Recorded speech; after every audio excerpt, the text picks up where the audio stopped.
is up? Welcome to the Stat Guy Show, episode number 37.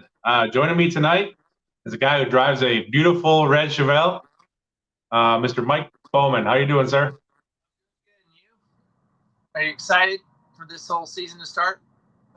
Oh, yeah, I can't wait, man. A couple days away. It's going to be great. I tell people, and I believe this wholeheartedly, I think it's going to be a really exciting year, and I think people are really going to get interested in it even more than they already have been, and we can't even begin to think about what's going to happen, right? And I think that's what's going to keep people engaged, right? There's already been a lot of changes, and we haven't even started yet. There's so much going on. There's so many rumors going around, flying around, and you're just like, man, I wonder what's really going to happen. Well, we're 2 days away from finding out who shows up, who doesn't, what's going on, and I can't wait. I can't wait to see what's going to happen. Yeah, man, it's going to be great. So you are in your total home right now? Are you on your way to Ohio yet? I am in Kentucky. Just got into Kentucky, and I'm headed up that way. So, we just got done doing some testing in Alabama, and everything went pretty well, and we're pretty excited about it. So, we'll see what happens. I know Kevin put out some video today of one of our runs, and man, the thing is just getting it. And I think the conditions are going to be pretty close to the same as what we were testing in. So, there's going to be some fast cars. There's going to be a lot of races, I believe, are going to be won on the starting line. I truly believe that there's going to be a pretty good group of really fast cars, and it's going to be decided right there. So it'll be that, or you'll have guys that are going to be, threatened by how fast the cars are, and they'll just step on it. You know what I'm saying? And they'll make mistakes. So a lot of guys beat themselves that way. I don't race that way, but that's what's going to happen, I believe. Mm-hmm. And then, so Mike, this year you're sticking with the Pro Charger, but you did change your engine. Is that correct? We went from a Brad Anderson Hemi to a Proline Hemi. Basically the exact same combination that Ryan has, and Monza had just built his new Chevelle that had that in it too, and then there's a few others. So it's gonna be wild and crazy. Like I said, we all have the same stuff. It's just gonna be a matter of who can make it happen and get down the racetrack and cut a good light. I think that's what it's gonna come down to. In some cases. Right. And then obviously there's been some rule changes since last year. What rule do you think will have the biggest effect on the whole class? I think the nitrous cars, like I know Jerry's got this new car, and man, I expect Jerry to be really fast. I think them getting that weight off. I mean, really, if you break it down for us, we basically, they took that tire away, the 36-inch to the 34.5, but you could have ran the 34.5 and took that 50 pounds off anyway, and that would have helped. So I think I have a slight advantage in the department of the old car, but the new cars have an aerodynamic advantage, so maybe that's kind of a balance there. But I really, given the nitrous guys and gals a weight break, fully expect Lazy to be fast, fully expect Jerry Bird to be fast. I don't know if we'll be able to outrun him or not. We'll have to see. They're I think that may be, Jeff fast too. Jeff Lutz, they took weight off of him too.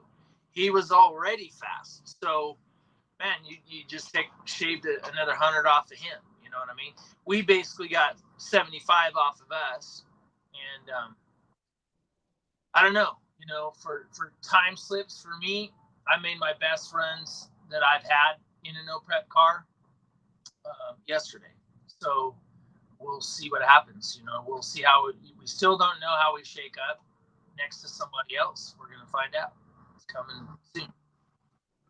For sure. Mike, do you want to do me a favor? It's getting dark outside. and it's really dark. I can barely see your face right now. Do you have a brighter light you could get underneath? Is that better? Nope. Yeah, lights. It was fine before. I didn't even think about it. But as it got darker, oh, there we go. Now we're talking. Yep. Got to figure out.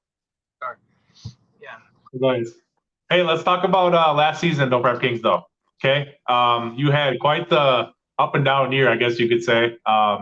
You finished 24th in points, but early on you did well. You qualified for grade 8. You were, I think, maybe like top 15, top 12 in points before you had switched to your new car. And then you had a crash late in the year. And talk about overall how your season went, you think? I mean, it went worse than I thought it was going to. We thought we were going to have the new car sooner than we did. So then I made a decision in the middle of the season to switch, which was kind of hard. We knew that we were going to be outperformed with what we had with the old car. It was heavier than it had to be and a whole bunch of stuff. So, but we were doing well with it. Yeah, we ran in the top 8. Got to race once in the grade 8. That was cool. And then we just kind of slipped back a little bit, which it all depend on, I had a really good race with Kai. I had some close races. I had a close race with Pinky. It's like with the old car, and it just wasn't enough. And I knew it wasn't. So I was hoping the new car was going to be good. Well, we come out with the new car and it was fast. It was hauling ass. And we go to Tulsa and, we lost Mike and that really was a setback. So there was no points there. And in the second round, I burned the motor up. I had a boost reference light come off and leaned the motor out and basically like torched the block and the head. And so we had to put our backup motor in it. And that was a little bit smaller motor. No excuses. We go to Idaho. We lose to Ryan. I think it was in the second round. Knocked the tire off there. And then we went on to Tucson, thinking we're going to make some strides there.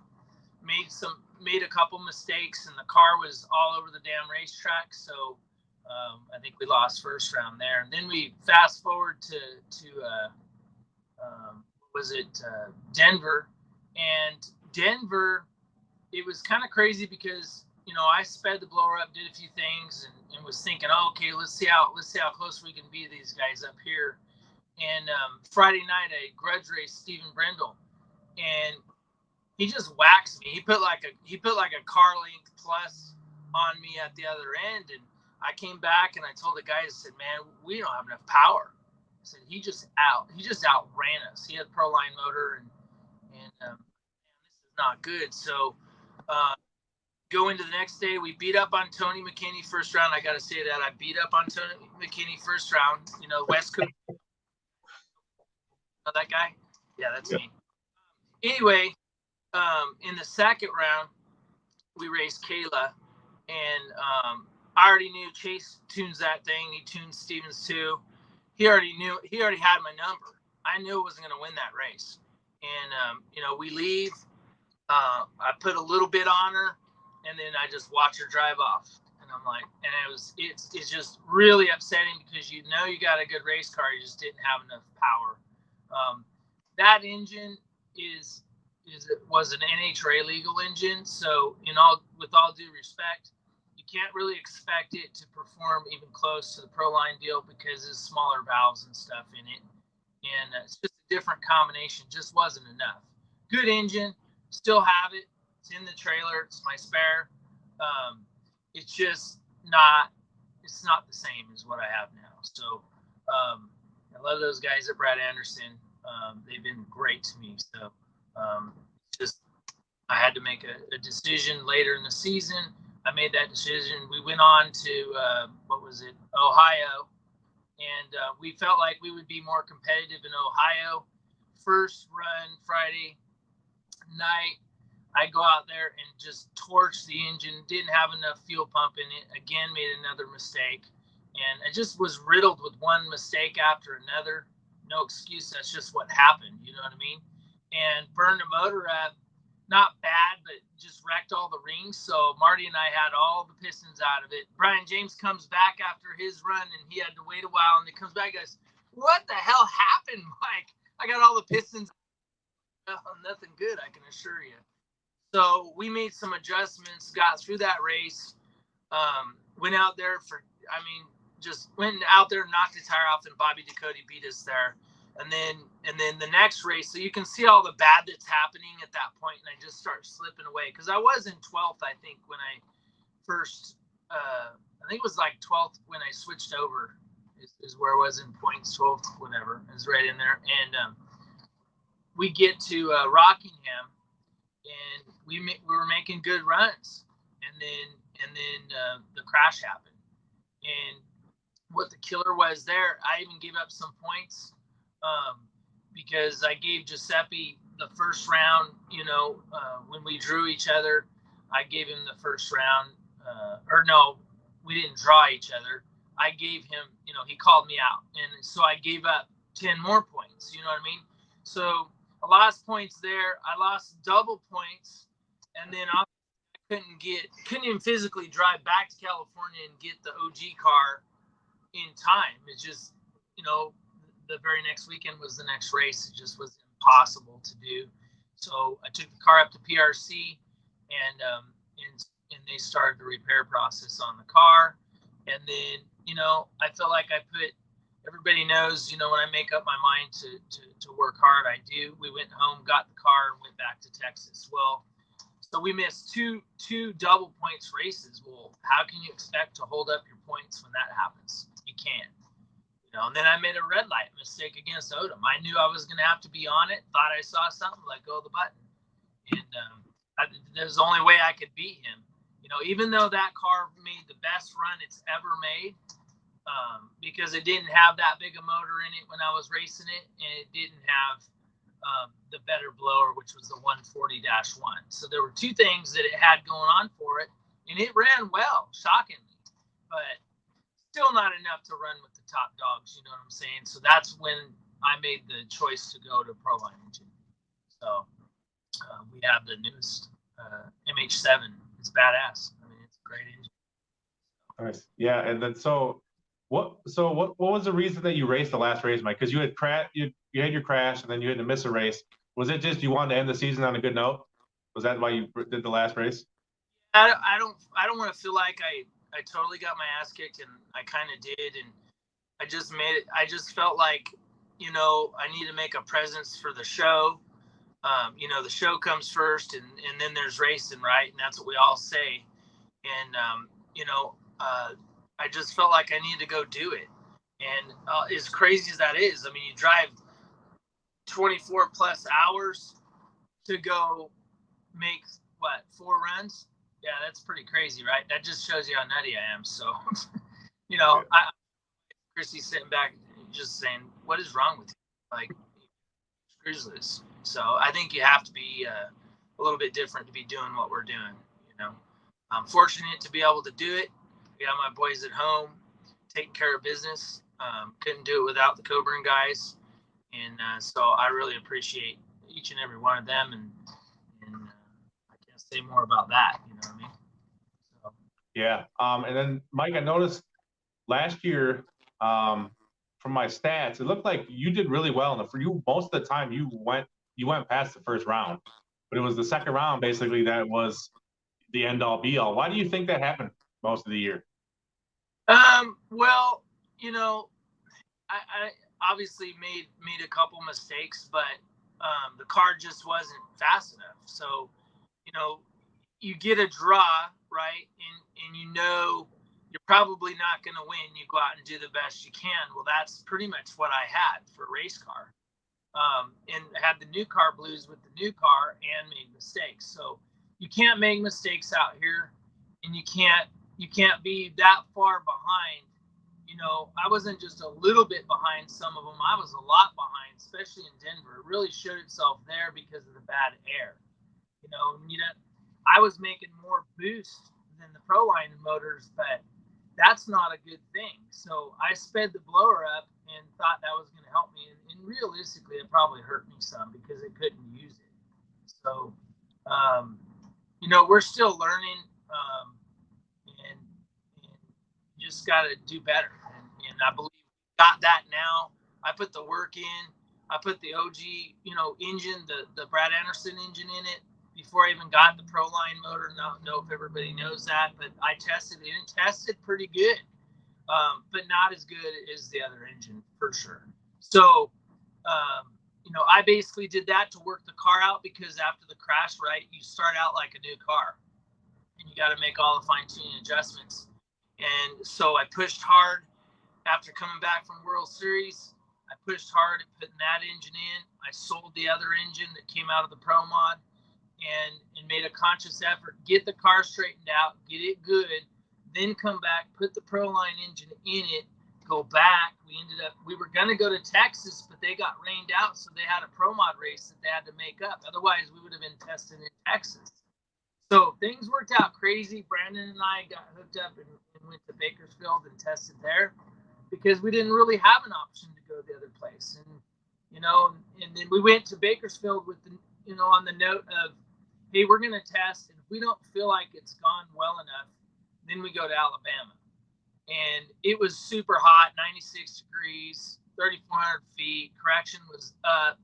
It was nasty, and we're working on the car, and just, man, I was looking at the graph, went out there, knocked the tires off a couple times, trying to give it more power. It's like the racetrack wasn't going to allow us to have that. So we decided, okay, it ran good here, but are we going to get any more out of it, right? So those are the decisions you got to make. So are we going to beat on it some more and what? Pick up one or two numbers? And are we going to be happy with that? And is that where the conditions we're racing in? Well, no, most of the time we're not going to be racing in that hot or that bad of conditions. So we basically had a tune-up, say a first-round tune-up. If it's hot wherever we race, so in the Bakersfield tune-up, it's like we need a little more. We need more than that. So that's when I decided, okay, I'm just going to make the trip all the way to Alabama and set that all up and go make it happen. And that's what we did. And I'm super happy that I did. Like I said, I can't expect it to go better than it did. I mean, as far as. Right. Let's switch gears a little bit, Mike. So last time I spoke with you, you were just getting ready to do the World Series of Pro Mod, and you did that. I think that was in March. How did it go? How was the whole experience with that? Man, it was awesome. Like, you didn't go through the pits and just go, oh, sometimes you can go through pits and go, oh, I got that guy covered, or I got, oh, that guy shouldn't be here. I mean, you do. You just, and if anybody says that they don't do that, they're lying. You know what I mean? You're basically going through and you're sizing everybody up, right? Well, you go through there with that group that Wes picked, and you just go, holy shit. It's like, everybody belongs here. Like, oh, that guy's a champion. That guy's a champion. That guy's a champion. And, I've won some stuff and some Pro Mod races and stuff, but I've raced a lot of those guys and have the utmost respect for them. And basically, I was like the little fish in the big pond there, you know what I mean? And I put my best foot forward, got a Proline engine, bought that from Jerry Jansen, and, because Jerry wants to get the new engine and stuff. And I wasn't going to go there without a Proline motor. My new motor wasn't done yet. They were trying to get all the parts and everything together. Just time didn't serve on my side to have the new motor for that. And it was killer though. Like, again, you drive through, you went down through the pits. I did a video and I was like, man, some badasses here. And just to be a part of that, didn't qualify. My goal was to qualify. And as you know, Spencer won from the 32 spot, which was freaking amazing, right? And that just goes to show how badass that race is, because you can qualify. If you qualify, you can win. And he proved that. It didn't matter. When I did it, was kind of like a no prep thing. Nobody knew the times. Nobody knew the speeds. Nobody knew anything until the final round. And, I made good fast passes there. I had more speed than everybody. I was the first in the fives at over 250 there. The track manager came over. We were testing. Stevie Fast, those guys were making half track runs and everything. And I took that thing to the other end, and he walks over and tells my buddy Brian, he's like, dude, you guys just made the first 5-second at over 250 run here in Denver in a door car. Nobody's ever done that before. And that was amazing, to hear that. And I had no idea. And he's like, the sucky part of it, he said, I can't tell anybody. I can't freaking jump up and, be excited about it, it's like, it was cool. So that whole experience, and then be able to go do it again was awesome. And I thought that might be the last time I do it because I put the pro mod up for sale and stuff. But I'll be honest with you. I told Kevin, I said, I don't really care if I sell it or not at this point. I might want to go back and take a shot at that again next year. You know what I mean? Nice. I'm telling you, that's what this is going to feel like when I win one of these races. I'm trying really hard, and it's a really tough group, and it'll be an amazing thing. I know some of these guys have, like Ryan, he's won a lot. It's a goal of mine to make it happen, and I'm doing what I can to make it happen. I'm hungry for one of these wins, so I'm going to do everything I can to make it happen. Can you see the comments at all, Mike? I know you're on your phone. Yeah, I don't have any. I got one comment you might want to see. Can you see that? Oh, my wife, yeah. Sell the pro mod. Yeah, she'd like for the pro mod to be gone. But she has to, Christy, you have to say you did have a lot of fun. It was fun. You got to see a lot of people we hadn't seen in years. And, just like NPK, you start to form a family when you're around people all the time. And you get to know everybody. And there's a great deal of respect for all those people that did that. So, pretty exciting. But I do have to say I'm super excited to see Christy and Kayla and Cassidy. My family's coming to this race. Super stoked, excited about that. They're going to be at the first 2 races, and we're gonna have a good time. And I've won some really big races with them. Maybe they're my good luck charm. I don't know. It'd be super awesome to win my first one with them there. That would be amazing. So we can make that happen. We'll see. Oh yeah, that'd be cool, man. And one more thing about the World Series of Pro Mod. As far as the experience and the atmosphere and the fans, was it similar to like a No Prep Kings event or some of the No Prep Kings events? It was similar, but not the same. I mean, just there's so much going on. There's so many people at No Prep Kings. There's a lot more foot traffic, and there's a lot more going on there. And our fans at NPK are hardcore, man. I mean, you can go well into the late night. You can have rain. They go and they hide under the, and then they come back. Like, they're hardcore. I don't even know how to explain it other than that. Where you go to some of the other races, and people leave, they go home, and they don't come back. So, and they end. So, I don't know. That's just different that way.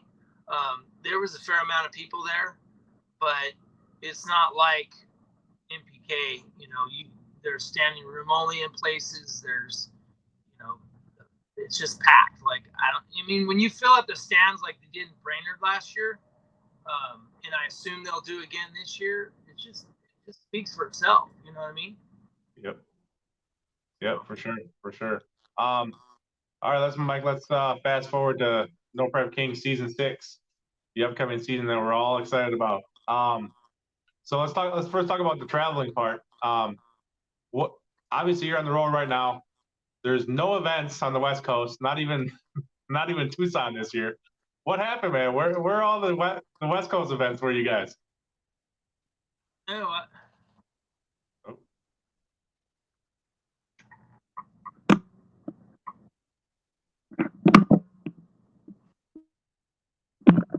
That was Sam. Sam logged in, not letting you answer the question. What's that? Sam logged in? I said Sam cut in and wasn't going to let you answer the question. Really? No, I was just So joking. No. Got me. I don't know what happened with Tucson. It's kind of a bummer for some of the people on the West Coast, because I know there's, I got employees that came last year and they're like, man, this sucks. We don't get to go to the race. I'm like, well, you're just a plane ticket away. You just have to do it differently. You know what I mean? We don't get involved in any of the logistics. I think they tied things together the best they could. A lot of people are like, oh, they have you going here and they have you going there. Well, there's a lot more to it. Setting up the racetracks when they don't have events, and when NPK wants to have events, there's a lot more logistics to it than people even know. And I wouldn't even want to. I don't even want to take the time to try to get involved in that. You know what I mean? So Sam's got to work really hard on that to make all that happen. So it's a lot of miles. I think Kevin did the math for me. It's like 19 or 20,000 miles or something, right? So yeah, it's a lot of driving. Yeah, it's crazy. And then, so Mike, I see I follow your social media and stuff, and I see you're pretty busy. A lot of your stuff is your work and all the stuff you got going on there. How do you handle that during the No Prep King season, especially when you're on the road for sure 5 weeks right in a row?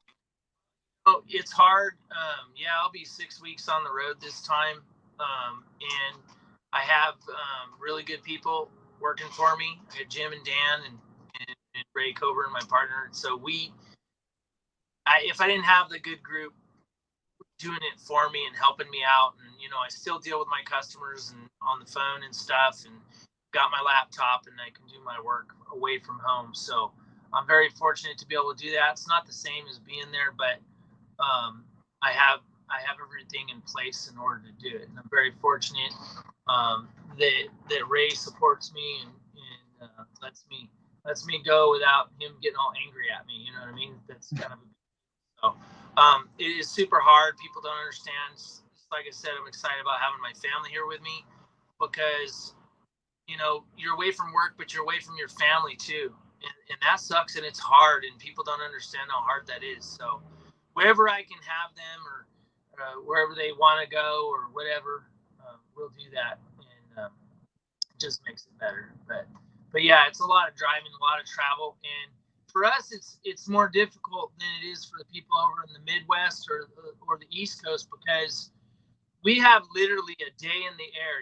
Usually almost all our flights are connector flights, and it literally takes an entire day to get home, and then an entire day to get back. So like if I have to drive 2 or even 3 days, you literally had no time to fly home and fly back, right? It just doesn't work. That's why you'll see even all the TV guys and gals that are filming it and stuff, they're on the road because there is no time to go home. So Right. One where you drive a day and you could be on a plane Monday morning, and then you have Tuesday at work. Well, Wednesday or Wednesday night, you're doing like a midnight flight, so you might get 2 days of work, right? See how it just logistically, it's damn near impossible. Wow, that is crazy. Yeah, unless you have somebody else driving the rig, right? But our rigs are long, and in some states not really legal. So it's pretty hard to stick somebody else in the rig and say go. You know what I mean? And Yeah. I can't do that, so I have to figure out how to make it happen. It's a constant battle. So work hard, and it turns into some wins. Yeah, it's so as you obviously know, the team format is the huge news this year with No Prep Kings. Not necessarily no more Team Cali, but as far as the format goes, there won't be no Team Cali. So, what are your thoughts about the whole new team format?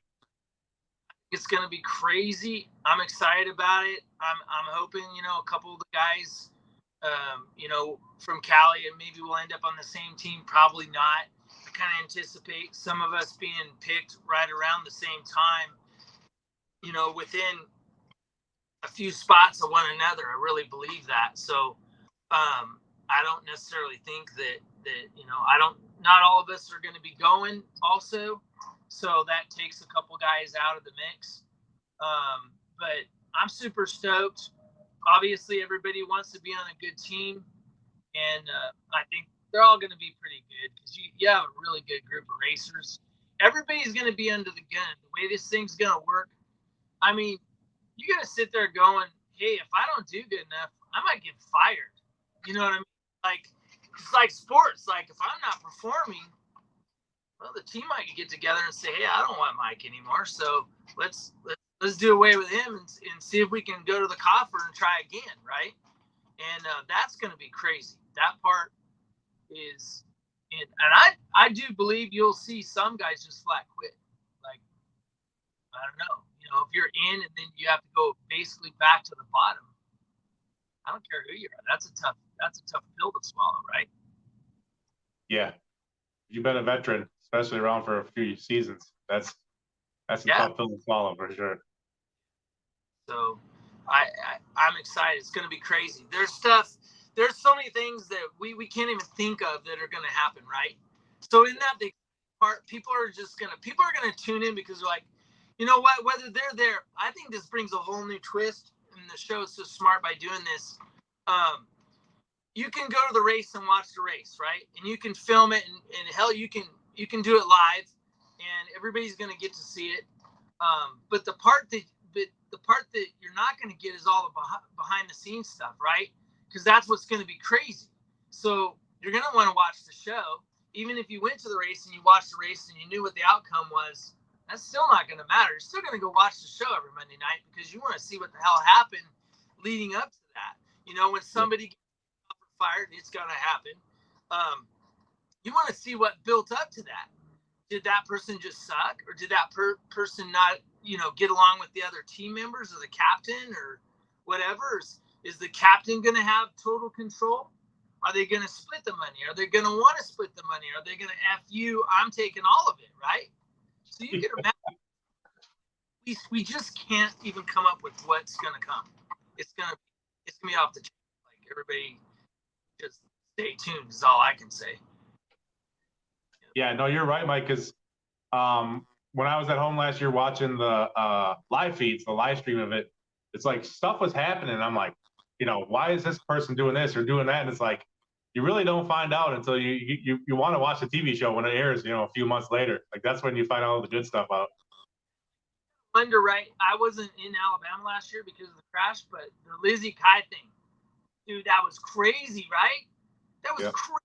Like, I wonder if they ever look back. I'm sure they do. They look at everything, but were the stats on that show that night higher than the rest? I don't know, maybe, right?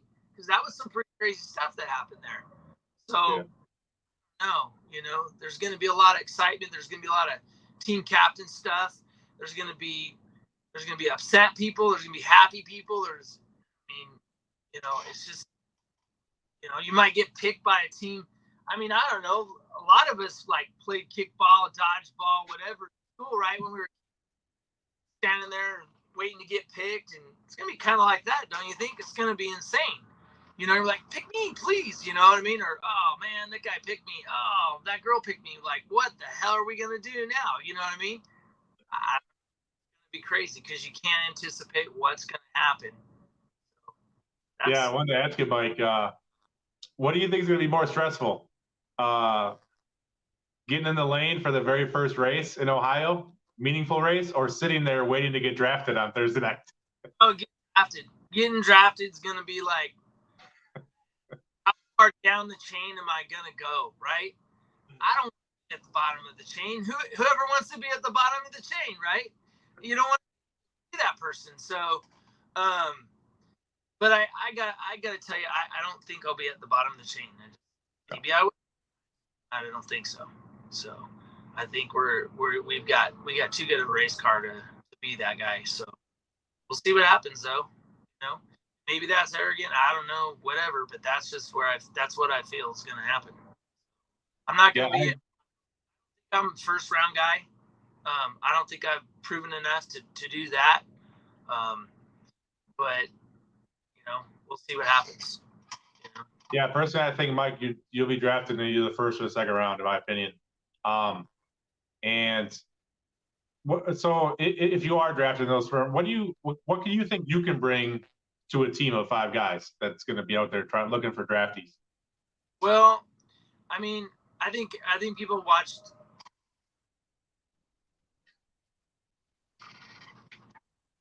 Tigers.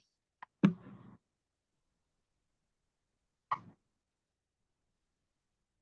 that mine or is it just doing that? That's that yours. my end or your end. Were you getting a call or something? It might go to sleep or something after a while because that's the second time it's done that. I don't know. Let's go. Let's do that again. What'd you say? It was so if you're drafted, if a captain's looking to draft you in the first or second round, like what could you bring to his team of 5 guys? Well, no matter who drafts me, I'm going to do the best job I can to help anybody and everybody. And I feel like I work hard and I think that's I'm a team player. You know what I'm saying? So, and I've always been, and I think people that watch, what we've done, what Team California has done, and everything, we all stuck together pretty good and helped one another wherever we can. So, I think that if the captains on has the same type of engine program and Pro Charger program and stuff, same stuff that I have, it is what it is. I share information. I can tell you I was sharing information with Giuseppe, and we're probably not going to be on the same team. So it just doesn't.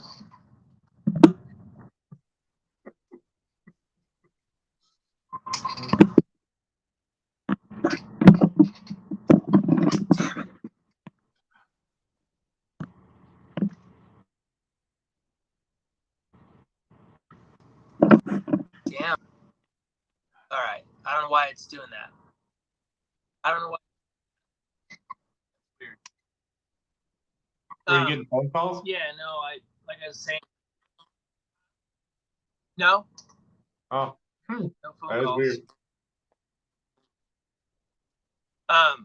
Yeah, no, I think if you're on a good team that really wants to win the championship and you have the same kind of combinations and you can share info when info needs to be shared, it doesn't matter, man. I think like if I'm on Sean's team or Dave's team or whatever, and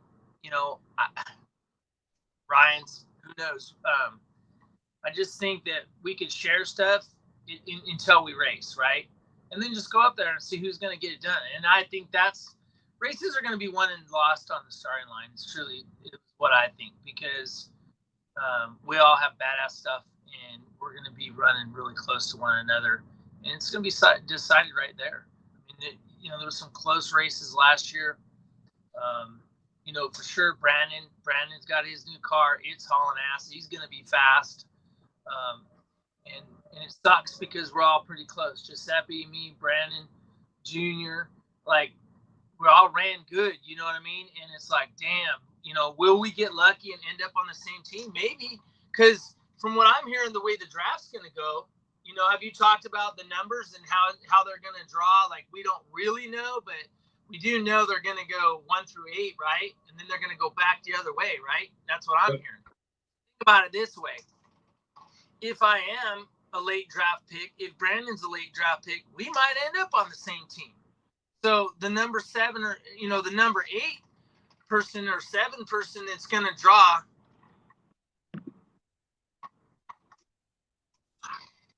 Man, I can't believe this. What the hell's going on?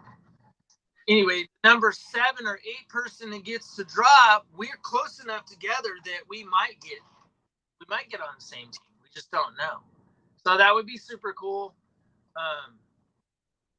All of us guys, we get along really good. You know what I mean? So we'll just have to see what happens. We'll have to see where Bodie picks. We'll have to see, who's going to be the number 1 pick. That'd be pretty cool to be that guy, right? Is it going to be Jeff Lutz? Is it going to be Jerry Bird? Is it going to be Jim Howe? Right?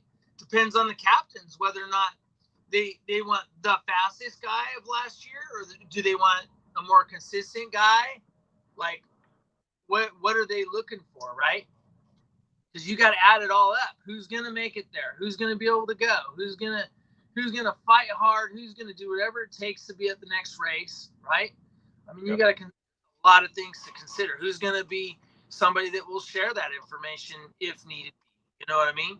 Or are they just going to keep to themselves and kind of be a pain in the ass? Well, I still think if you're a pain in the ass, you might be looking for a job. You know what I'm saying? It's like real life. So we'll see what happens. Yeah, it's gonna be crazy, Mike. That's for sure. It's gonna be great for TV. I know that.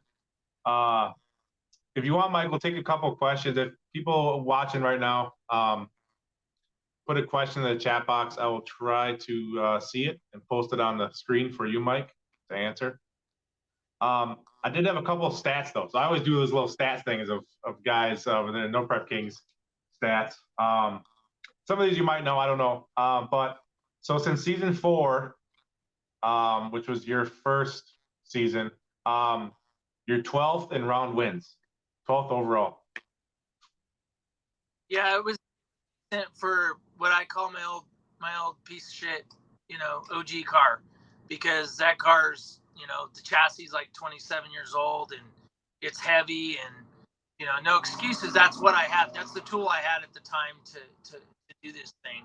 And it felt like I did pretty good with that. I did the best I could do with it. Didn't really feel like, at one point thought, oh, okay, I could probably win one of these. But to be honest, I didn't win because I would have had to have got lucky a couple of times. You can't think that you're going to get down to the bottom 4 and not run into a wall. You know what I mean? With something that's subpar. You got to be on the same playing field. And if you're not, you're going to go out. Somebody's going to take you out. It's going to happen. You're not going to be able to survive it. You're just not.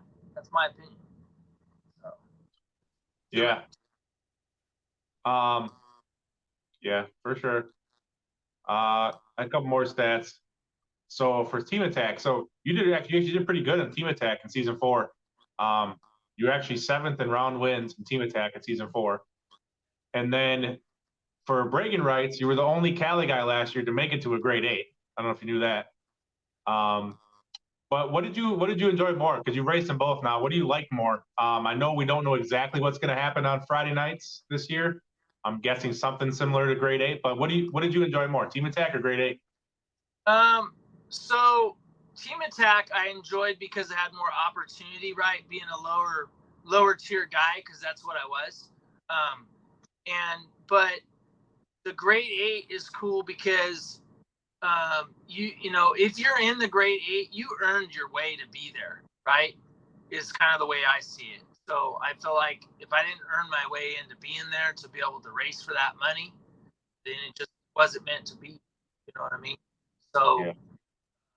That's kind of how I feel about it. I don't know what this year's going to bring, but I'm going to do my damnedest to be, if it's like a grade 8 type situation, I want to be one of those people that are in there and fighting for that championship. That's a whole nother separate championship we're learning. I don't know exactly how it works. Don't really care. And that's why I put the work in. We put the work in. LAT's like, nice shirt. Yeah. Danny's like, hey, man. Just think about that when next year's sponsorship comes. Anyway, so it's crazy stuff. You know what I mean? So. Yep, for sure. Mike, what is the plan for the old Chevelle? Are you going to keep that on the streets, running small tire or big tire or whatever the show does? It goes to the streets again, and I have time to convert it over to a small tire. That was my plan to do that. It would be good for that. We'll just have to see. Also serves as a backup car. Not that we want to have anything happen, but as it did last year, the whole idea was to have that car complete, sitting there ready to go. You never know if you have the time or the logistics to be able to get back and forth to get to the next race, but you have to have an option. And a lot of the guys and gals, Lizzie just built a new car. You have to have a backup car. I know that sounds crazy, but I mean, that happened to me in Pro Mod too. I had a couple mishaps in Pro Mod, and then I basically stopped racing because I didn't have another car. And I had 2 Pro Mods. I sold one of them when I started doing NPK. I decided to sell that second car, so I put the OG back together, And so even there, I had the thoughts of having the second car. So, same thing with MPK. If you're serious about it and you're in the good point standings and stuff, you almost have to have that second car. So, Ryan has 2 cars.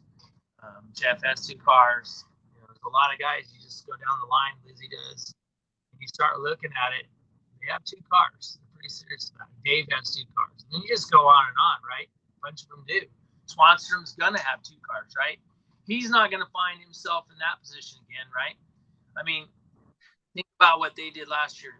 Flat ass, that was amazing. Like, I give them the biggest props because I know what they did. I've done that stuff. And it took a team of people and an organization to take a few days to fix that race car. That was straight amazing. Bottom line, have to do that. We got another question here. Did I run the 34.5? I think the 36. Basically asking if you ran the 34 or 36 last year. I had a 36. That's the beautiful thing about a Chevelle. Lots of room under there. Big fat car. It had 36s on it. So it's sitting on 34.5s right now because I just basically took those wheels and tires and stuff. And I do believe that the cars have slowed just a little bit. I don't know though. I know that I've gone quicker and faster on this 34.5 than I did the 36. So did it slow us down? I don't know. You'd have to ask the faster guys. You know what I mean? You'd have to ask Ryan. You'd have to ask Jim Howe. You'd have to, so far, I'm not disappointed at all with that tire change. I was one of the people that was fighting for the 36.